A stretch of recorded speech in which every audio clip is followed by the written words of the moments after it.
अभी जो सोमवार के दिन ये अमावस्या आ रही, उस दिन का भी बहुत महात्म्य है। ये पुरुषोत्तम महीना का तो अद्भुत महात्म्य है। अधिक अधिक अधिक अधिक पुण्य देने वाला ये महीना पुरुषोत्तम मास है। इसलिए महाशिवरात्रि के दिन जो सत्कर्म पुण्य कर्म भगवान का स्मरण भजन करता है, मौन रहता है, उसका अमंगल दूर होकर उसका मंगल होता है। सर्वमंगल शिलाच सर्वमंगल शिलाच सर्वमंगल नाशिनी भुक्ति मुक्ति प्रदान शेष। भगवान ने कहा सत्यम सत्यम वचनेन सत्यम वचनेन।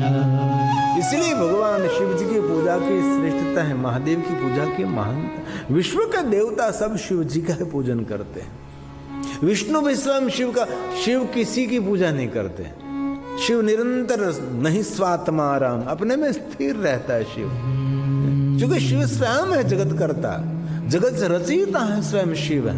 शिव जी की पूजा सभी देवता ऋषि मुनि करते हैं, लेकिन जो महादेव का पूजन करते हैं, महादेव का अर्चन करते हैं, वो हमेशा मन से और तन से और धन से सुखी रहता है। लक्ष्मी कामोर्चे शिवम कमलेर बिल्वपत्रेश्च। रोज एक कमल पुष्प भगवान को हम चढ़ाते हैं। हमारे जजमान श्री सुरेश भाई का भगवान का कमल पुष्प लाते हैं तो भगवान को हम चढ़ाते हैं रोज। विष्णु भगवान को रोज हजार हजार कमल, लेकिन शिव महापुराण ग्रंथ में कहा कमलेर बिल्वपत्रेश्च। अलग अलग पुष्पों से शिव जी का पूजन करता है, उसको लक्ष्मी मिलती है, लेकिन सुख देने वाले शांति देने वाले लक्ष्मी मिलेगी।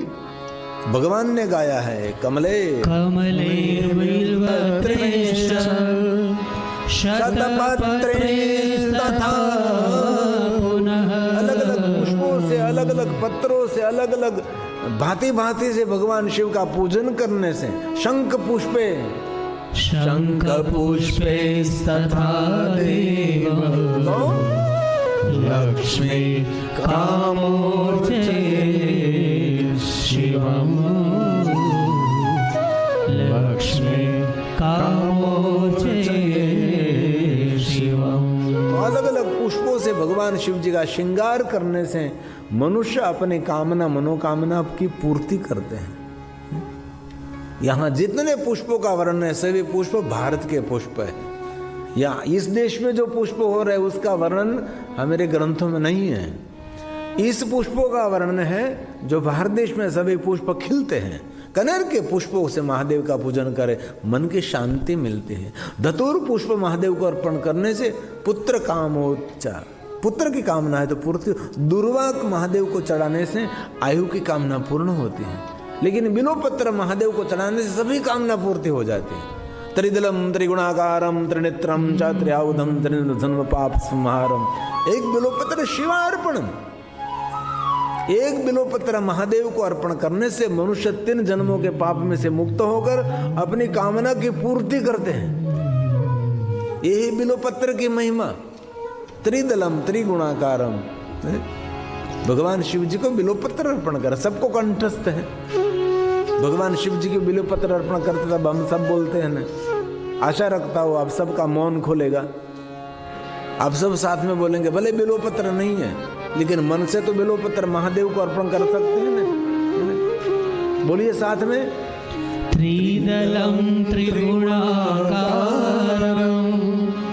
त्रिनेत्रम च त्रयायुधम त्रिजन्म पाप संहारम एक बिल्वं शिवार्पणम एक बिल्वं शिवार्पणम। एक बिल्वपत्र महादेव को अर्पण करने से मनुष्य अपनी कामना की पूर्ति करता है। और बिल्ववृक्ष कोई सामान्य वृक्ष नहीं है, महादेव स्वरूपम बिल्ववृक्षो। बिल्ववृक्ष क्या है तो साक्षात महादेव का स्वरूप है। विश्व के देवता जिनकी स्तुति करते हैं, यही बिल्ववृक्ष की महिमा है। इस देश में तो बेल वृक्ष नहीं होते, लेकिन हमारे भारत देश में बहुत सारे बेल वृक्ष भारत में रहते, ठंडे प्रदेश में नहीं होते। हिमालय पहाड़ों में जहाँ बहुत ठंडी पड़ती है वहाँ ये वृक्ष नहीं होता, लेकिन जहाँ थोड़ा सा गर्म प्रदेश है वहाँ ये बेल वृक्ष सभी जगह पर आपको मिलेंगे। बेल वृक्ष साक्षात शंकर जी का स्वरूप है। स्वयं व्यास भगवान ने कहा महादेव स्वरूप, महादेव स्वरूपोऽयं बिल्वो देवैरपि स्तुतः यथा कथञ्चित् देवस्य महिमा ज्ञायते कथम् महिमा ज्ञायते कथम्। भगवान व्यास ने कहा कि जिस वृक्ष की स्तुति देवता करते हैं, ऋषि मुनि करते हैं, इस वृक्ष की महिमा में कैसे गा सकूं। पूर्ण तीर्थान यावन्ति लोकेषु प्रतितान। वृक्ष के नीचे सभी तीर्थ निवास करते, जितने तीर्थ हैं सभी तीर्थ कहाँ निवास करते, तो बेल वृक्ष के नीचे निवास करते हैं। इसलिए भारत देश के अंदर बेल वृक्ष को सभी लोग परिक्रमा करते हैं, बेल वृक्ष को प्रणाम करते हैं। हमने तो बेल वृक्ष का पूरा जंगल बनाया है। जहाँ हम रहते हैं वहाँ हमने हमारे श्रोताओं के योगदान से बहुत बड़ा बेल वृक्ष का जंगल बनाया है। धीरे धीरे विस्तार कर रहे हैं, लेकिन बहुत बड़ा जंगल हो चुका था। बहुत बड़ा एक वावाझोड़ा है, बहुत पवन है, 200 किलोमीटर के आसपास पवन 12-13 घंटे तक रहे। पूरे जंगल में बड़े बड़े जो वृक्ष थे सभी गिर गए और फिर से बड़े दूसरे वृक्ष लगा दिए, फिर से बड़े किए। ऐसा निरंतर चलता रहता है। लेकिन बेल वृक्ष की बहुत सारी महिमा है। तानी सर्वाणी तीर्थानी, सभी तीर्थ बेल वृक्ष के नीचे रहते हैं। भगवान व्यास ने कहा पुण्य तीर्थानि यावन्ति लोकेषु प्रतितान्यपि तानि सर्वाणि तीर्थानि बिल्वमूले वसन्ति बिल्वमूले वसन्ति। बेल वृक्ष के नीचे, बेल वृक्ष के मूल में सभी तीर्थ निवास करते हैं। इसलिए कभी अवसर मिले तो बेल वृक्ष के नीचे बैठकर भोजन करें। बेल वृक्ष के नीचे किसी को भोजन कराने से एकम वा कोटि गुणितम, बेल वृक्ष को स्पर्श करने से मनुष्य अपने पापों से मुक्त हो जाता है। बेल वृक्ष के दर्शन करने मात्र से अघोर पापों में से मनुष्य मुक्त हो जाता है। बेल वृक्ष के नीचे बैठकर मस्तक पर जल का सिंचन करते उसको तीर्थ स्नान का फल मिलता है। ऐसी बेल वृक्ष की अद्भुत महिमा है। बेल वृक्ष के नीचे बैठकर भगवान शिव का पूजन कर सकते हैं तो उसका अधिक फल मिलता है। बेल वृक्ष के नीचे बैठकर कोई भी मंत्र जाप करने से मंत्र जल्दी सिद्धि देने लगता है। यही बेल वृक्ष की अद्भुत महिमा। जिसके आंगन पर बेल वृक्ष है उसके आंगन में सभी तीर्थ निवास करते हैं। इसलिए मेरे भारत देश और गुजरात में आंगन आंगन में बेल वृक्ष है। जैसे आंगन में तुलसी रहते हैं वैसे बेल वृक्ष भी आंगन में रहता है। बेल वृक्ष का आयुर्वेदिक औषधि है। उसके मूल, उसके छिलके, उसका काष्ठ, उसका पान, उसका फल, उसका फूल, सब कुछ आयुर्वेदिक औषधि है। इसलिए आयुर्वेदिक डॉक्टर कहते हैं वैसे बेलोपत्र आप खा सकते हैं, लेकिन रोज बेलोपत्र खा नहीं सकते। तुलसी भी सीधा नहीं खाना चाहिए। तुलसी को पानी में ना कर तुलसी वाला पानी पीना चाहिए। सीधा तुलसी पत्र खाने से वैद्य ऐसा कहते हैं कि दांत चले जाएंगे, क्योंकि इसमें मरकुरी का कोई भाग होता है, इसीलिए दांत को नुकसान करते हैं। इसीलिए पहले इस तुलसी पत्र को पानी में डालते थे। और जैसे राम जी मंदिर, कृष्ण मंदिर में जाते हैं, वैष्णव मंदिर में जाते हैं तो तुलसी वाला पानी का हमको चरणामृत देते हैं तो हम पीते हैं। तुलसी पानी में डालकर वो पानी पिया जाता है। सीधा तुलसी खा नहीं सकते। ऐसे बेलोपत्र जो खाता है उसके मुख का स्वाद चला जाता है। इसलिए बेलोपत्र आयुर्वेदिक डॉक्टरों के सूचन के बिना कभी बेलोपत्र नहीं खाना चाहिए। लेकिन बेलवृक्ष का बहुत बड़ा महात्म्य शिव महाप्रग्रंथ में है। ये लक्ष्मी की साधना का फल है। लक्ष्मी स्तन उत्पन्न से महादेवस्य प्रिय, जो बिल्वाष्टक में कहा है, लक्ष्म्यास्तन उत्पन्न महादेवस्य च प्रियं बिल्ववृक्षाय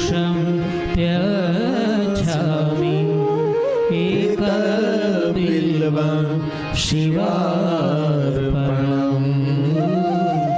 एक बिल्वं शिवार्पणम् शालिग्राम शीलामेकावे प्रणाम जातु अर्पयम सोम यज्ञ महापूर्ण बिलोपत्र शिवार्पण। को सोम यज्ञ न करें, जो पुण्य मिले वो पुण्य भगवान को बिलोपत्र चढ़ाने मात्र। और एक बात याद रखनी है, अमावस्या के दिन कभी बिलोपत्र नहीं तोड़ सकते, और संक्रांति के दिन कभी बिलोपत्र नहीं तोड़ सकते हैं, और कृष्ण पक्ष और शुक्ल पक्ष की अष्टमी के दिन बिलोपत्र नहीं तोड़ सकते हैं। इंदु वासरे सोमवार के दिन बिलोपत्र नहीं तोड़ सकते, और रात्रि में बिलोपत्र नहीं तोड़ सकते, संध्या समय बिलोपत्र नहीं तोड़ सकते। ऐसा महात्मा है। जो बिलवृक्ष नित्य जल अर्पण करता है उनके संपत्ति में वृद्धि होती है। जो मनुष्य बिलवृक्ष की सेवा करता है उनकी कामना मनोकामना पूर्ण करते हैं। जो बिलवृक्ष के नीचे दीप माला प्रज्वलित करते हैं स तत्वज्ञान संपन्न। कभी अवसर मिले तो आपके घर में छोटा सा बिल्वपत्र है तो वहां रोज दीप प्रज्वलित करिए, तो तत्वज्ञान संपन्न। कभी आपको अवसर मिले तो बिलवृक्ष के नीचे दीपमाला प्रज्वलित करें। 108 सहस्त्र दीपों की माला, उसका बहुत बड़ा महात्म्य है। इसलिए साक्षात महादेव का स्वरूप बिलवृक्ष। बिलवृक्ष को स्पर्श करने से बहुत पुण्य मिलता है, लेकिन पवित्र अवस्था में बिलवृक्ष को स्पर्श कर सकते हैं। जो खामणु बिलवृक्ष का कैरा जो है पूरा जल से भरता है, उनके संपत्ति वृद्धि होती है और संतान के सुख में वृद्धि होती है। इसलिए एक बिलवृक्ष को लगाता है, इस बिलवृक्ष को बड़ा करता है, उनको 1 करोड़ शिवालय निर्माण का फल मिलता है। इसलिए कभी अवसर मिले तो बिलवृक्ष लगाकर बिलवृक्ष को बड़ा करना चाहिए। हमने पूरा बिलवृक्ष का जंगल बना दिया है।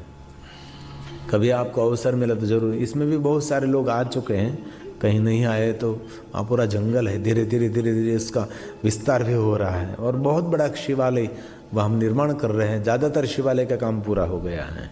108 स्तंभ। तो मूल शिवालय किसको कहा जाता है? शिवालय के यंत्र है, शिवालय के मंत्र हैं, और हमारे श्रोताओं के योगदान से शिवालय निर्माण हुआ है। और कोई वहाँ कोई ऐसा कोई नहीं है व्यवस्था कि और कोई निर्माण करे। जैसे श्रोता मुझे दक्षिणा देते हैं, इस दक्षिणा में से ये शिवालय, इतना बड़ा शिवालय कि महादेव के भक्तों के लिए एक प्रेरणा का केंद्र बना रहेगा।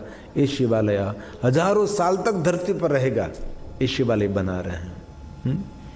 तो शिव महापुराण ग्रंथ में महादेव की बहुत सारी पूजा का वर्णन है। पुष्प पूजा है, धान्य पूजा है, धन पूजा, धारा पूजा, बहुत सारी पूजा। जो धारा करते हैं उसको धारा पूजा कही जाती है। धन से महादेव का पूजन करते हैं उसको धन्य पूजा कहते हैं। ऐसी बहुत सारी पूजा का वर्णन है। भोला तारा दर्शन था, मन मारू पावन था। आइए भाव से आदर के साथ 2 मिनट के लिए ताली महादेव ने भाले।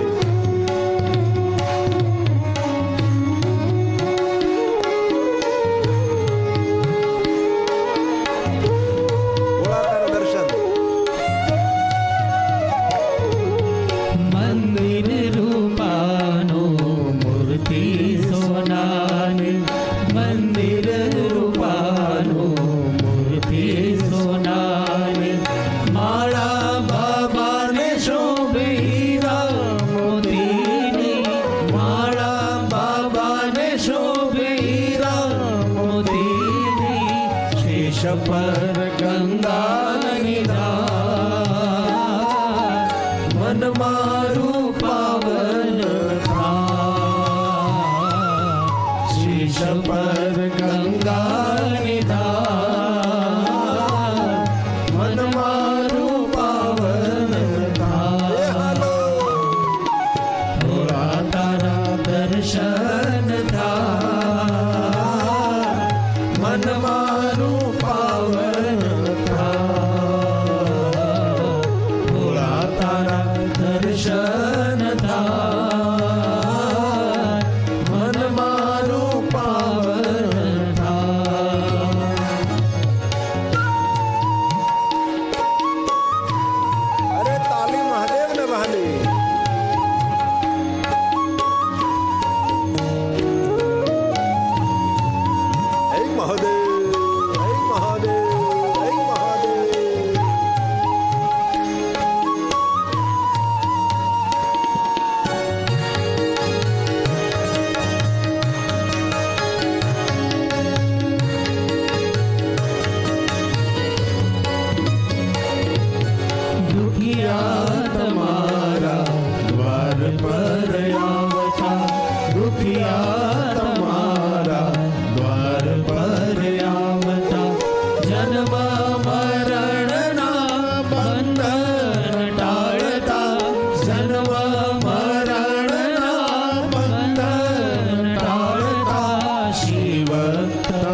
તારા દર્શન થાય મન મારું પાવન થાય હાલો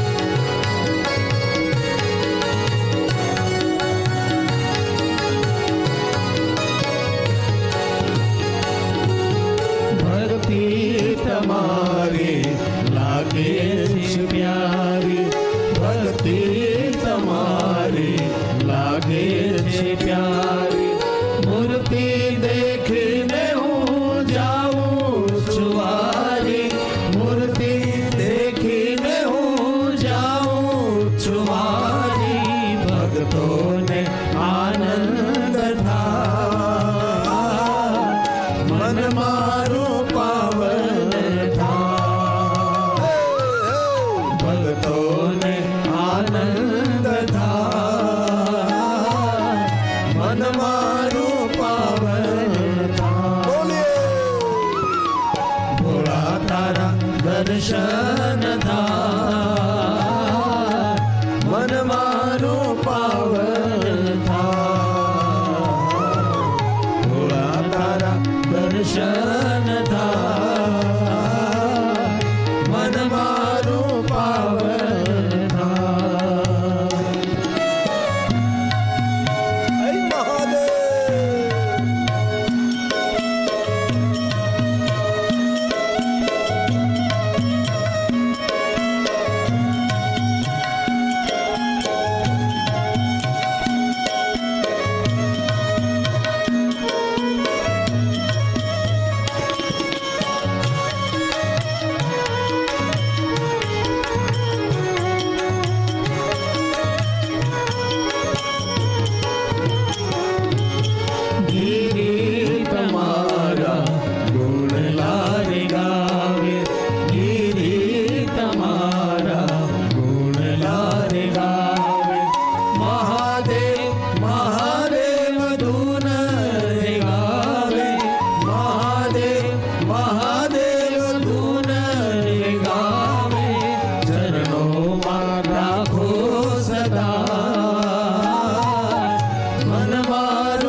शिवाय ओम नमः शिवाय ओम नमः शिवाय ओम हर हर हर महादेव हर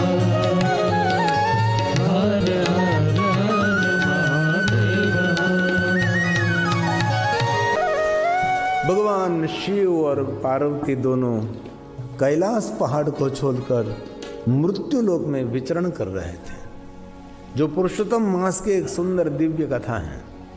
इस महीने का नाम है पुरुषोत्तम मास, दूसरा नाम है अमृत मास। इस महीने का विशेष महात्म्य है। इस महीने में भोजन करना चाहिए। इस महीने में पूजा अर्चन विशेष प्रकार से विष्णु भगवान का स्मरण करें। दान दक्षिणा धर्म कर्म करने से अधिक फल प्राप्त होता है। तो शंकर और पार्वती दोनों जा रहे थे, सुंदर सुंदर खेत खेत वन वन देखकर जा रहे थे। इनमें एक गांव के पास से सुंदर खेत था। इस खेत में पूरा बाजरा बोया था। तो शिव और पार्वती जा रहे थे तो गलती से पार्वती से हाथ से कोई खेत का एक बाजरे का डूंडा टूट गया तो पार्वती ने ले लिया। चचा का चलते चलते जा रहे थे। 30 डूंडे में से 365 दाने निकले और पार्वती ने खाया। भगवान शिव जी ने कह दिया, पार्वती आपने बहुत गलती की है। आपके पहला तो ये जो बाजरे का डूंडा था किसी का खेत, किसी किसान का खेत, खेडूत का, और ये डूंडा आपने ले लिया, इसमें से अपने दाने भी खा लिए और 365 दाने थे इसमें, आपने अपराध किया है। तो पार्वती ने कहा तो मैं क्या करूँ। भगवान शिव जी ने कह दिया, पार्वती आपसे अपराध हुआ है। जिस किसान का खेत है, इस किसान के खेत में और घर में आप 365 दिन काम करो। इस अपराध को क्षमा करने के बाद में आप पधारिए कैलाश में, मैं जाता हूँ, आप यहाँ रहिए। शिव जी चले गए कैलाश में। जो पुरुषोत्तम मास की एक महात्म्य कथा है, रोज मैं एक महात्म्य कथा पुरुषोत्तम की कहता हूँ। कल मैंने गुजराती में की थी तो बहुत लोगों ने शिकायत की कि आपने गुजराती में कथा की कि हम समझ नहीं पाए, इसलिए आज ट्रांसलेशन गुजराती का ट्रांसलेशन करके हिंदी में कहने का प्रयास करता हूँ। लेकिन गुजराती का एक लहका अलग होता है क्योंकि मातृभाषा है, मदर टंग। तो शिव जी चले गए कैलाश और पार्वती गई किसान के घेर। और किसान और उसकी पत्नी दो थे। उसकी एक छोटी सी बेटी थी, बेटा नहीं था, सिर्फ एक बेटी थी। और वहाँ जाकर बैठ गई और इस किसान ने और किसान की पत्नी ने सत्कार किया कि आए बहन जी, आप कौन हैं, आपका नाम क्या है। मेरा नाम उमा बहन है, मैं ब्राह्मण हूँ। किसान और उसकी पत्नी दोनों बहुत प्रसन्न हुए, करे ब्राह्मण भी हैं, अच्छी बात है, आप मेरे आंगन आए, हम बहुत प्रसन्न हैं। तो उमा बहन ने कहा, मेरे आगे पीछे कोई नहीं है, मैं अकेली हूँ, तो मैं आपके खेत में और आपके घर में काम करना चाहती हूँ। मुझे कुछ भी मेहनताना नहीं चाहिए, मुझे कुछ मजदूरी नहीं चाहिए, सिर्फ मुझे एक समय भोजन देना, बस यहाँ मैं आपके घर और आपके खेत में मैं काम करना चाहती हूँ। किसान ने उसकी पत्नी के सामने देखा तो उसने अनुमति दी, कोई बात नहीं उमा बहन, आप रह सकते हैं। और इस किसान ने पूछा कि इसकी पत्नी को कोई बड़े घर की बहन है लेकिन कुछ परेशान है, इसीलिए काम पर रहने के लिए आई हैं। और एक दिन काम किया, खेत में काम करने गई तो धीरे धीरे किसान के खेत में बहुत उपज आने लगी। दिन प्रतिदिन किसान की धन संपत्ति की वृद्धि होने लगी, क्योंकि किसान उसकी पत्नी को पता नहीं है कि साक्षात वो पार्वती हैं। वो तो उसके योग से, देव योग से अपराध क्षमा करने के लिए वहाँ आई थी। दिन प्रतिदिन धन की वृद्धि, दिन प्रतिदिन धन की वृद्धि होने लगी और किसान और उसकी पत्नी दोनों सुखी होने लगे। और उसकी छोटी सी बेटी थी, उसके साथ भी मिलजुल कर रहने लगी। जैसे एक घर का एक सदस्य घर का एक सभ्य है, वैसे ही उमा बहन रहने लगी। और इसमें पुरुषोत्तम मास आ रहा था। और खेडूत और उसकी पत्नी, किसान और उसकी पत्नी बहुत धर्म कर्म करने वाले थे, दान दक्षिणा अथाशक्ति योग्य, बहुत पूजन भजन करते रहते थे, ब्राह्मणों को भोजन कराते रहते थे, दूसरों को ब्राह्मणों को दान दक्षिणा भी देते रहते। ऐसे सत्कर्मी थे वो दोनों सत्कर्म कर्म करते ही रहते थे। इसमें पुरुषोत्तम मास आए, इसलिए उमा बहन साथ में है तो थोड़ा सा घर काम संभाल। रसोई बनाते तो इतनी सुंदर रसोई बनाते हैं जैसे साक्षात माता अन्नपूर्णा ने रसोई बनाई है। पूरे घर का एक सभ्य है। और धीरे धीरे पुरुषोत्तम मास बीत रहा और उस गांव में पूरी समृद्धि बढ़ने लगी है। पूरा गांव उमा बहन को बहुत मानता है कि उमा बहन बहुत तपस्वी है। और जब से उमा बहन मेरे गांव में आए वहां से गांव की धन संपत्ति सुख समृद्धि की वृद्धि होने लगी है। इसलिए सभी लोग उमा बहन के प्रति बहुत आदर रखते थे। तो गांव ने निर्णय लिया कि हम सभी इतने सुखी संपन्न हैं तो हम पुरुषोत्तम मास के लिए विशेष प्रकार से गंगा स्नान की यात्रा करें तो ठीक रहता है। बहुत दूर नहीं है, थोड़े दिन लगेंगे और गंगा स्नान करने के लिए हम पूरे गांव में पूरे सभा सब मिले और निर्णय लिया गया कि हम गंगा स्नान के लिए जिनको आना है वो सब तैयार हो जाए, कल जाएंगे। और खेडूत और उसकी पत्नी ने निर्णय लिया हम भी गंगा स्नान के लिए जा सकते हैं, लेकिन इतना बड़ा खेत घर इस बेटी को कौन संभालेंगे। उमाबेन ने कहा मैं संभालूंगी, खेत को भी संभालूंगी, घर को भी संभालूंगी और आपकी बेटी को भी संभाल। आप दोनों पति पत्नी गंगा स्नान के लिए संघ के साथ जाइए।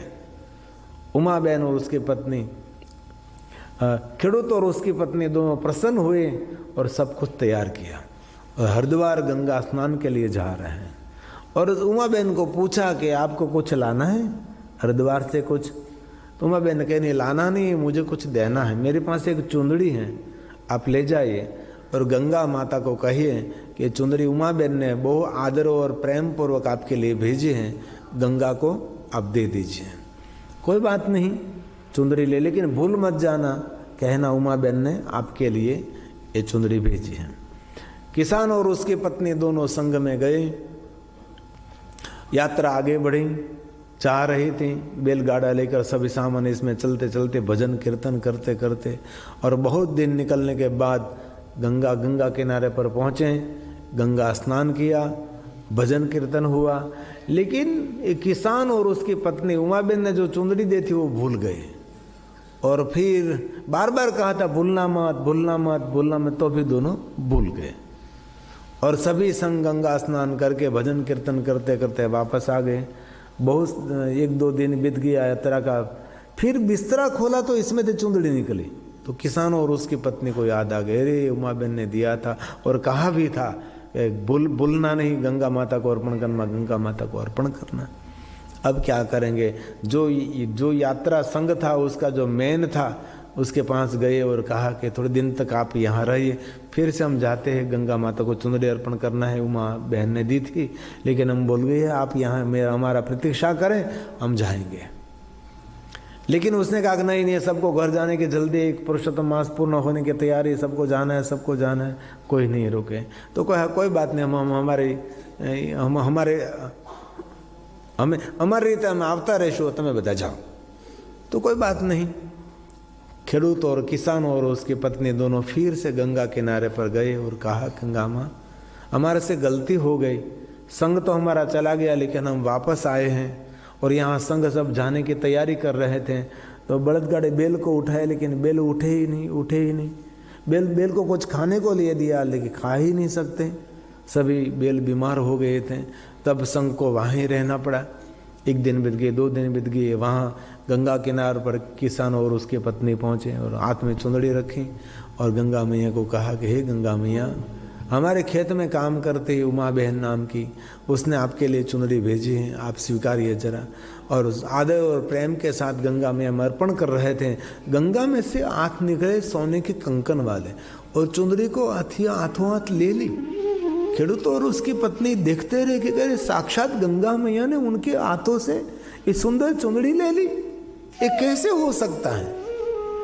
आंख भर गई, लेकिन दोनों परस्पर में बात करने लगे कि हमारे खेत में जो काम करती जुमा बहनों को सामान्य नहीं, कोई तपस्वी नहीं है, जरूर कोई योग माया है, हम बड़े भाग्यवान के हमारे घर में रहती है।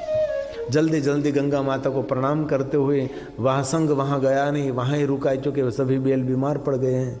जहाँ वहाँ पहुँच गए किसान और उसकी पत्नी, और आप गए नहीं तो क्या आप गए, वहाँ से हम बेल बीमार हैं, बेल खड़े ही नहीं हो सके। तब इस खेडूत ने भगवान को प्रार्थना की, पुरुषोत्तम भगवान को प्रार्थना की, गंगा मैया को प्रार्थना की, उमा बहन को याद किए, उमा बहन आपकी चुंदड़ी माता गंगा को देने के लिए हम गए थे, वापस आए, हमारी बेल बीमार पड़ गई है। और किसान ने बेलों पर हाथ रखा और कहा बेल खड़े हो जाइए, सबको घर जाना है। बेल धड़ धड़ धड़ धड़ खड़े होने लगे, बैलगाड़ा सब किसान की प्रशंसा करने लगे, उमा बहन को याद करने लगे, गंगा मैया की जय जयकार करने लगे। फिर संग चला, सब आई, पहुँचे सब अपने अपने घर। पूरे गांव वालों ने आदर किया, सम्मान किया, स्वागत किया, बहुत मान किया। गंगा की यात्रा करके आए, पुरुषोत्तम माह से हैं, पहुँचे, अपने अपने घर गए। और खेडूत और उसकी पत्नी ने उमा माँ को प्रणाम किया। उमा बहन आप कोई महान आत्मा है, आपने जो चुंदड़ी दी वो गंगा माता ने हाथ ही हाथ स्वीकार ली। गंगा के जल प्रवाह में से सोने के कंकन वाले हाथ निकले और आपने दी हुई चुंदड़ी गंगा माँ ने स्वयं ने स्वीकार लिया। उमाबा ने बात को टालने के लिए कहा भाई ये तो आपका भाव है, ऐसा कभी हो नहीं, हम सत्य आप माने ना माने, बल्कि हमने आंखों के द्वारा देखे, इसलिए आज से हम आपको विनंती करते हैं, आपको साक्षात देवी है। अब कौन है हमको पता नहीं, लेकिन साक्षात कोई तपस्विनी देवी है। आज से आपको खेत में काम नहीं करना है, आज से आपको कुछ घर काम भी नहीं करना है, आपको भोजन करके जितना हो सके इतना प्रभु भोजन करो और शांति से मेरे घर में रहो। जब से आप आए हैं वहाँ से मेरे घर में धन की वृद्धि होने लगी है, हम सुखी संपन्न होने लगे हैं जब से आप आए वहाँ से। इसलिए कुछ भी काम नहीं करना है। और पुरुषोत्तम मास का आखिरी दिन एक बाकी रहा था। किसान अपने बैलगाड़ी लेकर के उसकी पत्नी को कहकर गया मैं जा रहा हूँ खेत में काम करने के लिए, और दोपहर आप मुझे भोजन प्रसाद देने के लिए आना, भात देने के लिए। कोई बात नहीं, आऊँगी मैं। और किसान और कहता गया उमा बहन के साथ काम नहीं कराना, ध्यान रखना। किसान खेत में काम करने के लिए चला गया और दोपहर हुआ और उमा बहन ने कहा कि बहन आज मेरे भाई के लिए भात देने के लिए मैं जाऊँगी, भोजन देने के लिए मैं जाऊँगी। कोई बात नहीं उमा बहन आप जाइए, ऐसे घर में कुछ काम नहीं है तो क्या आपको अच्छा लगेगा, आप जाइए खेत में जाइए। भात प्रसाद लेकर उमा बहन इस किसान को भोजन कराने के लिए खेत गई।